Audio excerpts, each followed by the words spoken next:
Welcome to Sri Chakra news బులెటిన్ల ముందుగా headlines. Ramagundam కమిషనరేట్లో ఘనంగా ప్రజాపాలన దినోత్సవ వేడుకలు.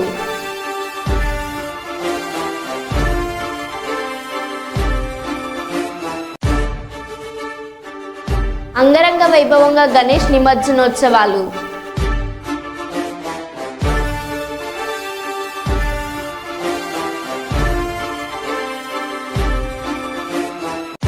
గిరిజన బాలికల గురుకుల కళాశాలలో విద్యార్థులను వేధిస్తున్న ప్రిన్సిపల్ మరియు సిబ్బంది.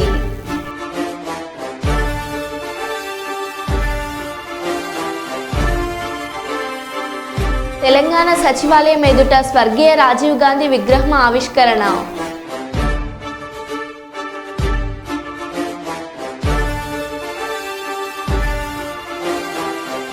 గణేష్ నిమజ్జనంలో సీఎం రేవంత్ రెడ్డి మన్మడి స్టెప్పులు.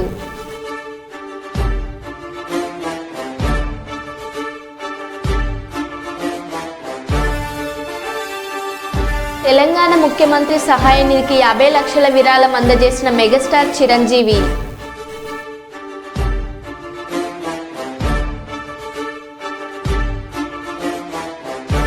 కర్నూలు నగరపాలక సంస్థ ఆధ్వర్యంలో స్వచ్ఛ సేవ కార్యక్రమాలు ప్రారంభం.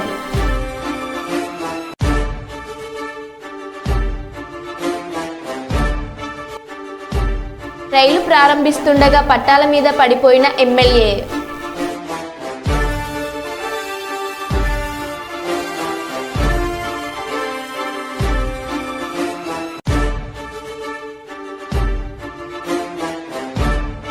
ఇక వివరాల్లోకి వెళ్తే, శిక్షణ పూర్తి చేసుకున్న ఓఎస్ఐ పాసింగ్ అవుట్ పరేడే చూడడానికి వచ్చిన తల్లికి పాదాభివందనం చేయడం ఆ వీడియోలో చూడొచ్చు.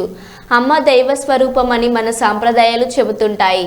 ఈ పోలీస్ సబ్ ఇన్స్పెక్టర్ కూడా అమ్మను దేవతగా భావించి కాళ్లకు మొక్కి దీవెనలు అందుకున్నాడు. తన పోలీస్ టోపీ తీసి అమ్మ తలపై పెట్టి మురిసిపోయాడు.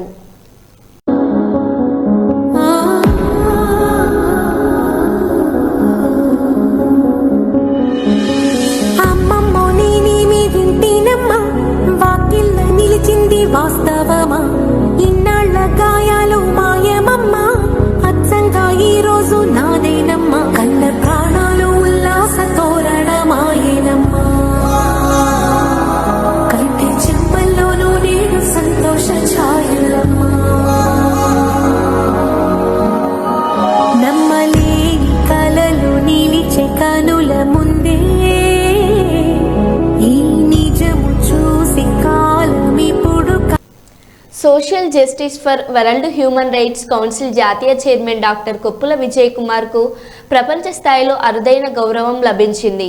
శనివారం సెప్టెంబర్ 14వ తేదీన ఇంటర్నేషనల్ స్పోర్ట్స్ అకాడమీ న్యూఢిల్లీ ఆధ్వర్యంలో బెంగళూరులోని సేవా సదన్ ఆడిటోరియంలో వరల్డ్ బుక్ ఆఫ్ రికార్డ్ కార్యక్రమం నిర్వహించారు. ఈ కార్యక్రమంలో reality book of world record chairman doctor Roberta Emmanuel, deputy chairman doctor Srinivas, president doctor AP Srinath, international technical officer Ananthan Kuppuswamy, director doctor R Selvam చేతుల మీదుగా అత్యంత విలువైన world book of record doctor Murali Vijay కుమార్కు అందుకున్నారు. ఈ సందర్భంగా విజయ్ కుమార్ మాట్లాడుతూ, reality international sports academy New Delhi వారి ద్వారా సెప్టెంబర్ 14న బెంగళూరులో జరిగిన కార్యక్రమంలో వరల్డ్ బుక్ ఆఫ్ రికార్డ్ తీసుకోవడం చాలా ఆనందంగా ఉందన్నారు.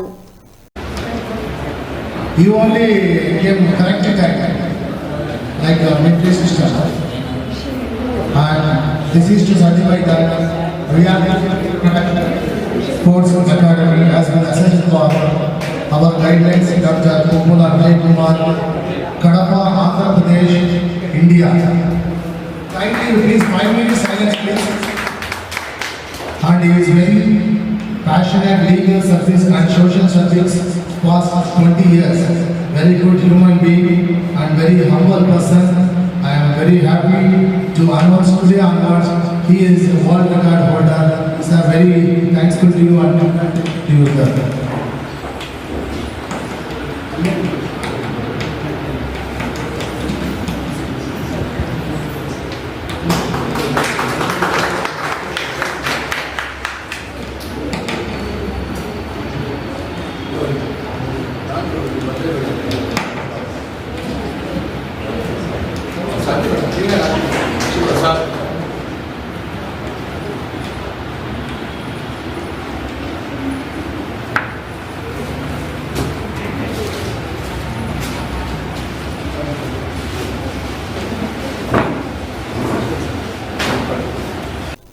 వక్ఫ్ బోర్డు సవరణలు చేయాలని అదోని శాసనసభ్యులు పార్థసారథి భారతీయ జనతా పార్టీ రాష్ట్ర కార్యవర్గ సభ్యులు నగరు రాఘవేంద్ర తెలిపారు. కర్నూలు నగరంలోని 46వ వార్డు నరసింహారెడ్డి బీజేపీ కార్యాలయంలో మొదట అదోని శాసనసభ్యులు పార్థసారథి సమావేశం జరిగిన అనంతరం బీజేపీ రాష్ట్ర కార్యవర్గ సభ్యులు నగరు రాఘవేంద్ర వక్ఫ్ బోర్డుపై సమావేశం జరిపారు. ఈ సందర్భంగా ఎమ్మెల్యే పార్థసారథి బీజేపీ రాష్ట్ర కార్యవర్గ సభ్యులు నగరు రాఘవేంద్రలు మాట్లాడుతూ వక్ఫ్ బోర్డు చట్టం సవరణలు చేయడంతో ముస్లిం మహిళలకు భాగస్వామ్యంతో పాటు వక్ఫ్ బోర్డులో అధికారులను పరిమితం చేయవచ్చన్నారు. వక్ఫ్ బోర్డు పాలక వర్గాల్లో జవాబు ఉద్యమంలో చేసి దాంట్లో ఏదో ఇబ్బందులు పెట్టే పరంగా పోతున్నారు. కానీ వాళ్ళకు కూడా క్లారిటీ వచ్చే విధంగా ఆ చట్టం గురించి చెప్తే అర్థమవుతుంది. అంతగానే అర్థం కాకుండా దాన్ని రెచ్చగొట్టే పరంగా పోతే మాత్రం ప్రభుత్వం దీని మీద కఠిన చర్య తీసుకుంటుంది. భారతీయ కూడా పాకిస్తాన్లోనో యాదో బంగ్లాదేశ్లోనో ఎక్కడో పోయి ఉండండి. అంతేగాని ఇండియాలో కూర్చొని ఇండియాలో మనకు కావాల్సిన చట్టాలు తేవాలనుకుంటే దానికి అబ్జెక్షన్ పెడితే ఇంకా ఈ దేశంలో మా రక్షణ అనేది ఎక్కడ ఉంటుంది? రక్షణ అనే దానికే మన కేంద్ర ప్రభుత్వం కట్టుబడి ఉంది, మన బీజేపీ ప్రభుత్వం కట్టుబడి ఉంది.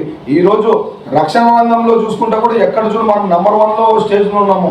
ఎక్కడో ఉన్న భారతదేశాన్ని ఏదో తిక్క పాకిస్తాన్తో పోల్చుకుంటే ఇన్ని రోజులు ఉన్నాం. ఈరోజు మనం పాకిస్తాన్తో మన బీజేపీ గవర్నమెంట్ వచ్చినాక పాకిస్తాన్తో ఇండియా పోల్చుకుంటుందా? ఎక్కడన్నా ఇండియా అమెరికాతో పోలుస్తుంది, ఇండియా రష్యాతో పోలుస్తుంది, ఇండియా చైనాతో పోలుస్తున్నాం. అసలు పాకిస్తాన్ అనే కథనే మనకు ఎక్కర్లేదు ఈరోజు. అట్లాంటి ఇండియాని ఈరోజు ఎక్కడో తీసుకొని భారతదేశం ఒక ప్రపంచ పటంలో ఎక్కడో పెడితే ఈ కాంగ్రెస్ ప్రభుత్వము ఈ మిత్రపక్షాలు వచ్చి ఈ పాకిస్తాన్ని హైలైట్ చేసి మీరు ఏమన్నా ఉండాలంటే అట్లా ఎక్కడన్నా అంటే మన భారతదేశంలో చట్టాలు తీసుకురాకూడదు, వ్యతిరేకం చేయాలనుకుంటే మీరు పాకిస్తాన్లో ఉండొచ్చు లక్షణంగా. ఎవరేమో వద్దనంగా మీరు ఈరోజు ఆ రోజు పాకిస్తాన్లో విడిపోయి అందరూ ఎట్లా వెళ్ళిపోయినారో మీరు కూడా పోయి ఈరోజు పాకిస్తాన్లో ఉండొచ్చు అని నేను తెలియజేసుకుంటున్నాను. కానీ ఎప్పుడైనా సరే ఈ చట్టంలో అంటే పాత చట్టం వక్ఫ్ బోర్డు చట్టంలో కొన్ని సవరణలు తేవాలని చెప్పి ఒక అంటే ఉమెన్స్ని తేవాలని చెప్పి ఆ ఉమెన్స్ని ఎంకరేజ్ చేస్తున్నారు. అలాగే 2-3 జాతులను కూడా దాంట్లో చేర్చాలని చూస్తున్నారు. ముస్లిం జాతులని ఖచ్చితంగా దాంట్లో చేర్చి ఈ సవరణ చట్టం ఖచ్చితంగా జరుగుతుందని నేను తెలియజేసుకుంటున్నాను. నమస్కారం. నరేంద్ర మోడీ గారికి మరియు రాష్ట్ర అధ్యక్షురాలైనటువంటి పురంధేశ్వరి గారికి నమస్కారాలు. ఇక్కడికి వచ్చిన పత్రికా విలేకరులు మిత్రులకు కూడా నా నమస్కారాలు తెలియజేస్తున్నాను. మనము వక్ఫ్ బోర్డుకి సవరణ చట్టం కింద కేంద్రము ఒక చట్టంని తీసుకువస్తే ఒక మంచి చట్టంని ఎన్నో ఏళ్ళగా మనం అనుభవిస్తున్నటువంటి ప్రాబ్లమ్స్ని రెక్టిఫై చేసేదానికి తీసుకొని వస్తే ఈరోజు కాంగ్రెసు మిత్రపక్షాలు కలిసి దాని మీద బురద జల్లడం స్టార్ట్ చేసినాయి. అసలు దాని మీద బురద జల్లడం ఏంది? ఇన్ని రోజులు మనం ఇబ్బందులు పడుతున్నామని మనమే దాన్ని ఖండం చేసి మనకి చట్టాలు సవరణ కావాలని మనం చెప్తే ఎన్నో ఏళ్ళ నుంచి మనం అనుభవిస్తున్న బాధలని ఈరోజు మేము అది రెక్టిఫై చేస్తామని వస్తే వెంటనే మిత్రపక్షాలు వచ్చి లేదు దాంట్లో సవరణ చేయకూడదు, దాని తప్పు అనేది ఏందంటే నాకు అర్థం కాదు. అసలు ఈరోజు ఉన్న ఈ దాంట్లో ఇది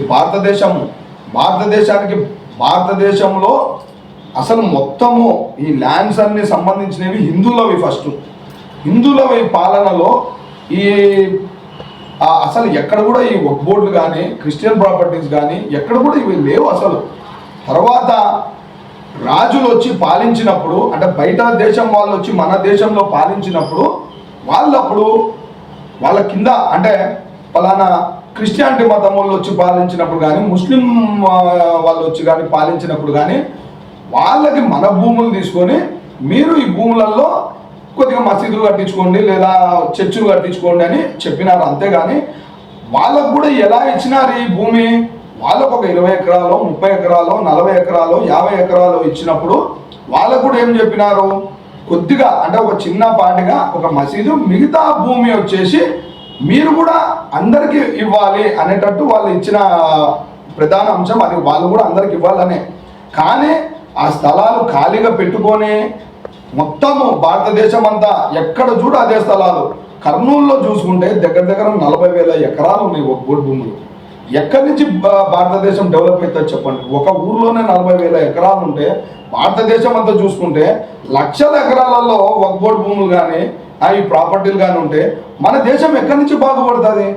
మనకి కావాల్సిన ల్యాండ్ ఎంత ఉందో అది మనం తీసుకొని మిగతా భూములు ఎవరికైనా సరే ప్రభుత్వానికి అనుసంధానమైన భూములు కాబట్టి అవి ప్రభుత్వానికి ఇవ్వాలి అంతే భూములు. అంతేగాని అది మొత్తము వీళ్ళకి సంబంధించిన భూములు వీళ్ళకి సంబంధించిన భూములు కాదు, అది ప్రభుత్వానికి సంబంధించిన భూములు.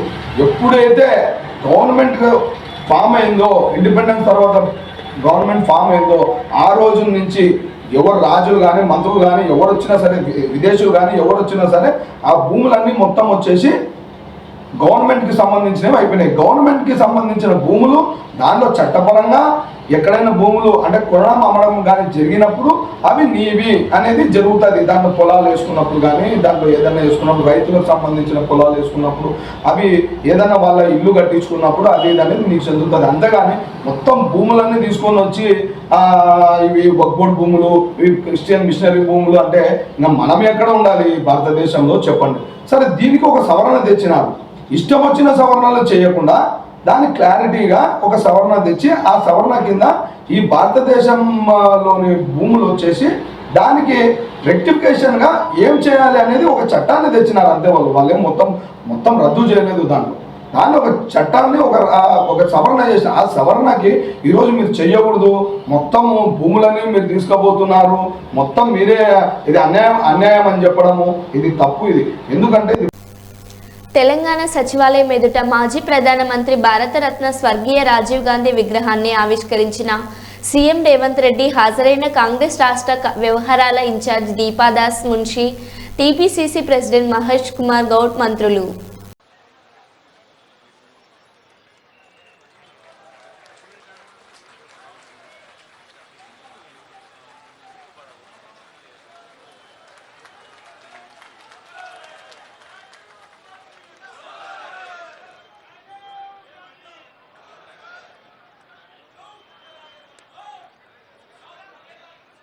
ఆ దృశ్యాన్ని కెమెరాల్లో మంచిపోతున్న మరొకసారి గట్టిగా కరతాళధ్వనులతో రాజీవ్ గాంధీ గారికి జయధ్వానాలు పలుకుదాం. భారతదేశాన్ని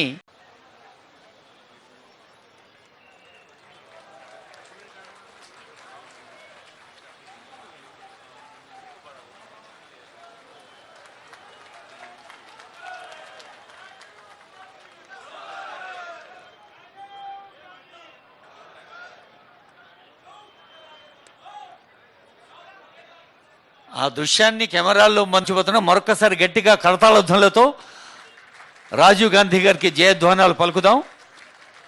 భారతదేశాన్ని గణేష్ నిమజ్జనంలో సీఎం రేవంత్ రెడ్డి మనవడు రేయాష్ రెడ్డి సందడి చేశారు. సీఎం నివాసం వద్ద ఏర్పాటు చేసిన వినాయకుడి నిమజ్జనం సందర్భంగా ఊరేగింపు నిర్వహించారు. ఇందులో రేయాన్ బ్యాండ్ చెప్పులకు అనుగుణంగా డ్యాన్స్ చేశారు. అతడి స్టెప్పులు చూస్తూ తాత రేవంత్ మురిసిపోయారు.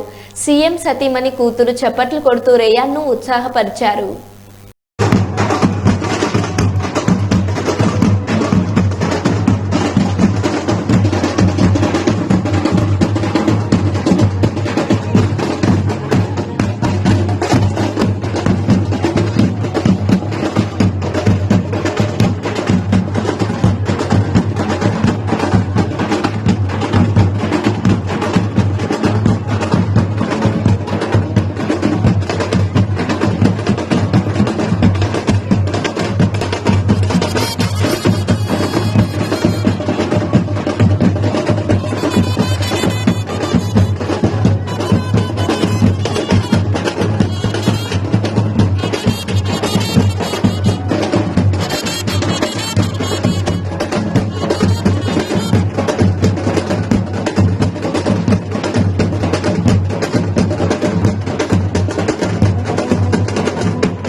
తెలుగుదేశం పార్టీలోనే బీసీలకు అభివృద్ధి జరుగుతుందని కర్నూలు ఎంపీ బస్తిపాటి నాగరాజు అన్నారు.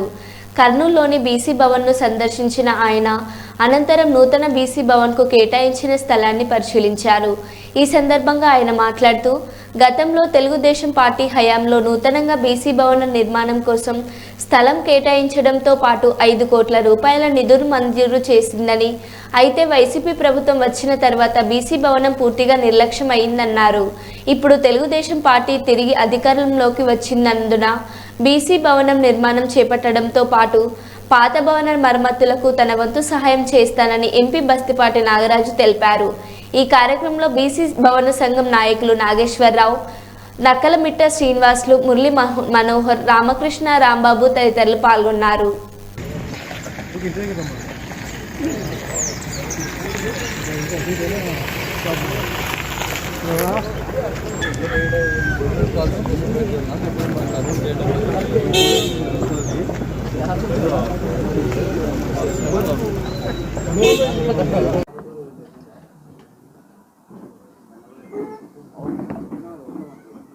బీసీల ఐక్యత, బీసీల ఐక్యత, బీసీల ఐక్యత. ఇది కూడా మన ప్రభుత్వంలోనే అలాట్ చేసి అంతవరకు కొద్దిగా అది ఇప్పిస్తామని మీరు మాట్లాడిన తర్వాత. అంతేగాక ఆ రోజు కూడా మేము గత ప్రభుత్వంలో బీసీ భవనం కట్టాలని చెప్పేసి మాకు అలాట్మెంట్ చేశారు. ఆ తర్వాత గత ప్రభుత్వంలో అది చాలా నెగ్లెక్ట్ చేశారు, దాన్ని చాలా మర్చిపోయారు. దాన్ని మా ప్రభుత్వం తెలుగుదేశం ప్రభుత్వం వచ్చింది కాబట్టి ఖచ్చితంగా బీసీ భవనం దాన్ని ఏర్పాటు చేసుకున్నాం. మా పాత్ర 5 కోట్ల రూపాయలు కూడా ఫండ్స్ శాంక్షన్ అయినాయి. ఆ భవనాన్ని ఖచ్చితంగా ఏది ఏమైనా కూడా ఈ గవర్నమెంట్లో ఫిలప్ చేస్తామని చెప్పేసి కూడా తెలియజేస్తున్నాను. అంతేగాక కులగణన కూడా తెలుగుదేశం పార్టీ ఖచ్చితంగా ఈ కులగణన కట్టుబడింది. కులగణన చేస్తే అప్పుడు ఈ బీసీ సోదరుల యొక్క సంఖ్యాబలం తెలిసి ఖచ్చితంగా రాబోయే రోజుల్లో చట్టసభల్లో బీసీల పాత్ర ఈ కర్నూలు జిల్లాలో అమోఘంగా ఉంటుందని చెప్పి తెలియజేస్తున్నాను. అంతేగాక ఈ బీసీ భవనం కూడా కొంచెం ఈ గతంలో నుంచి కూడా ఈ బీసీ భవనం మేము ఎన్నో మీటింగ్లు చేస్తున్నామని చెప్పాను. దీనికి సంబంధించిన చిన్న చిన్న మరమ్మతులు ఉంటే కూడా ఖచ్చితంగా దీని సహకారాన్ని నా వంతు పాత్ర ఖచ్చితంగా చేస్తాను. ఎందుకంటే మేము 10 మందిమే బీసీలమంతా ఇక్కడి నుంచి ఈ ప్లాట్ఫారం నుంచి లేచిన వాళ్ళమే కాబట్టి ఈ బీసీ భవనాన్ని తక్షణమే మేము ఆధునీకరించుకుని కూడా నా వంతు సహకారం ఖచ్చితంగా చేస్తానని చెప్పేసి తెలియజేస్తున్నాను. అంతేగాక తెలుగుదేశం పార్టీ 2024 ఎలక్షన్లో బ్రహ్మాండంగా గణనీయమైన మెజార్టీతో వచ్చింది. ఎందుకంటే తెలుగుదేశం పార్టీ పెట్టింది బడుగు బలహీన వర్గాల కోసం పెట్టిన పార్టీ. అందులో భాగంగా కర్నూలు అయితేనేమి, రాష్ట్ర వ్యాప్తంగా అయితేనేమి దామాషా ప్రకారం సీట్లను కేటాయించడంలో చంద్రబాబు గారు సక్సెస్ అయ్యారు. అందులో భాగంగానే తెలుగుదేశం పార్టీ 164 సీట్లు సాధించింది. కాబట్టి రాబోయే రోజుల్లో ఈ కర్నూలు పార్లమెంట్లో బీసీలు అధికంగా ఉన్నారు. ఎమ్మెల్యే సీట్ అయితేనేమి, మళ్ళీ ఎంపీ సీట్ అయితేనేమి, నామినేటెడ్ పోస్ట్ అయితేనేమి, ప్రతి ఒక్క సీట్ సాధనలో ఈ బీసీ భవన్ నుంచి మేమంతా ఒక ఐక్యతారాగంతో ఖచ్చితంగా బీసీలందరికీ న్యాయం జరిగేలా మేమంతా పాటుపడతామని చెప్పేసి తెలియజేస్తున్నాను. కర్నూలు నగరపాలక సంస్థ ఆధ్వర్యంలో స్వచ్ఛ హీ సేవ కార్యక్రమాలు ప్రారంభం. మొదటి మంగళవారం కలెక్టర్ నుండి రాజవిహార్ సెంటర్ వరకు ర్యాలీ. అక్కడ మానవహారం ప్రతిజ్ఞ హాజరైన joint collector B Navya, mayor BY Ramaiah, ఎమ్మెల్యేలు గౌరు చరితారెడ్డి, బొగ్గుల Dastagiri, commissioner PV Ramalingeswar.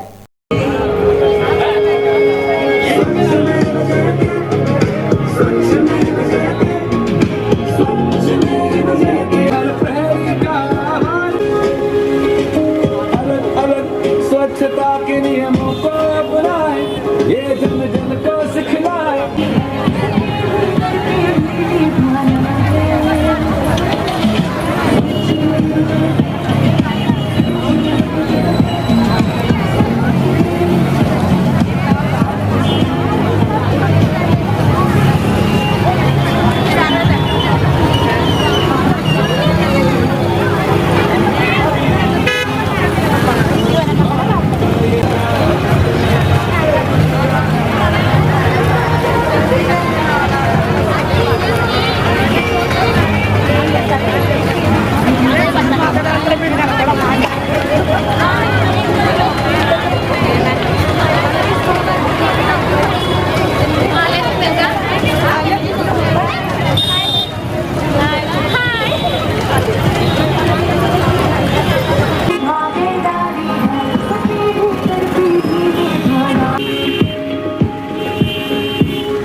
time for this.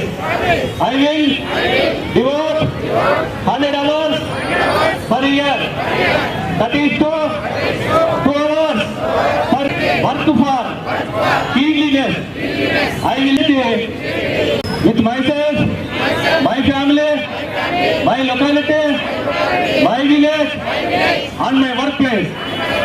I believe that the countries of the world that appear clean are so because the citizens don't indulge happen. With this firm belief, I will propagate the message of Swachh Bharat mission in villages of and towns. I will encourage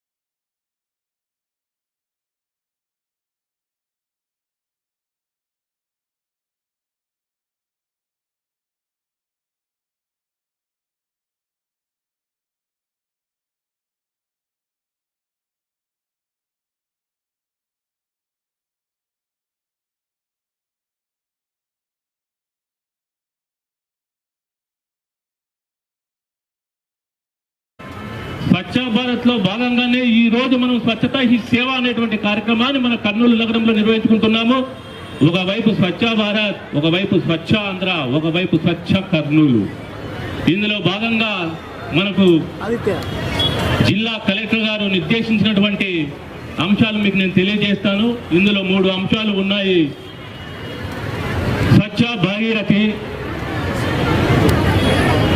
సంపూర్ణ స్వచ్ఛత,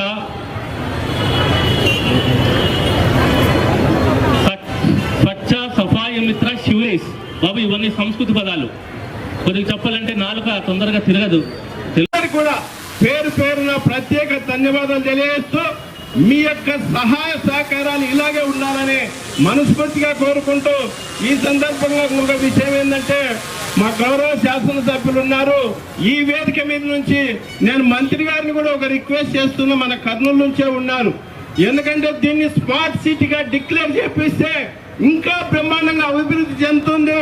ఇంకా భారత్ అనే కార్యక్రమాన్ని తీసుకొని వచ్చి గ్రామాల్లో అయితేనేమి, నగరంలో అయితేనేమి బాగా క్లీనింగ్కి ఎక్కువ ఇంపార్టెన్స్ ఇవ్వడం జరుగుతుంది. ముఖ్యంగా మనము ప్లాస్టిక్ వాడకాన్ని మనం పూర్తిగా తగ్గించాలి. మనం చాలా చూస్తుంటాం, మన కర్నూలులో ఆవులు చాలా ఎక్కువ, రోడ్లపైన ఆవులు చాలా తిరుగుతూ ఉంటాయి. అవి ప్లాస్టిక్ తిని ఆపరేషన్స్ చేస్తే ఎంత కేజీల ప్లాస్టిక్ కడుపులో నుంచి బయటికి తీయడం జరుగుతుంది. వెటర్నరీ డాక్టర్స్ చాలా మంది మనం చాలా చోట్ల తెలియజేస్తున్నాను. అలాగే చెత్త, తడి చెత్త, పొడి చెత్త ద్వారా ఈ యొక్క ఎరువులను తయారు చేసుకోవచ్చు. ఇలా ఎన్నో పచ్చదనం పరిశుభ్రత కార్యక్రమాలు ఇలాంటివి ఇంకా మున్ముందుగా చెట్లు నాటడాలు ఇలాంటి కార్యక్రమాల ద్వారా మన యొక్క పరిశుభ్ర. అందరికీ నమస్కారం. ఈరోజు స్వచ్ఛతా హీ సేవ క్యాంపెయిన్ని మన కర్నూలు జిల్లాలో లాంచ్ చేసుకుంటున్నాం. మన ఆనరబుల్ ప్రైమ్ మినిస్టర్ పిలుపు మేరకు దేశమంతటా కూడా ఈ క్యాంపెయిన్ జరుగుతుంది. అందులో భాగంగా మన కర్నూలు జిల్లాలో కూడా ఈరోజు మనం లాంచ్ చేసుకుంటున్నాం. ఈ రోజు నుంచి ఒక 15 రోజులు అంటే అక్టోబర్ 2 గాంధీ జయంతి, 150వ గాంధీ జయంతిని పురస్కరించుకొని మనం ఆ రోజు ఈ స్వచ్ఛతా ప్లెడ్జ్ అనేది తీసుకుంటాం, ఆయనకి నివాళులు అర్పిస్తాం. ఇందులో భాగంగా కమిషనర్ గారు చెప్పినట్టు ఈ క్యాంపెయిన్ 3 కాంపోనెంట్స్లో రన్ అవుతుంది. మొదటిది అవేర్నెస్, జన భాగీదారి అంటే పబ్లిక్ పార్టిసిపేషన్ ఎంకరేజ్ చేస్తాం. రోజు ఒక అవేర్నెస్. జాతీయ సమైక్య దినం సందర్భంగా తెలంగాణ భవన్లో జాతీయ జెండా ఆవిష్కరించిన బీఆర్ఎస్ వర్కింగ్ ప్రెసిడెంట్ కేటీఆర్. అటు సచివాలయం ముందు రాజీవ్ గాంధీ విగ్రహం పెట్టడాన్ని నిరసిస్తూ తెలంగాణ భవన్లో తెలంగాణ తల్లి విగ్రహానికి పాలాభిషేకం చేసిన కేటీఆర్.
మరో బులెటిన్లో మళ్ళీ కలుద్దాం. Stay tune.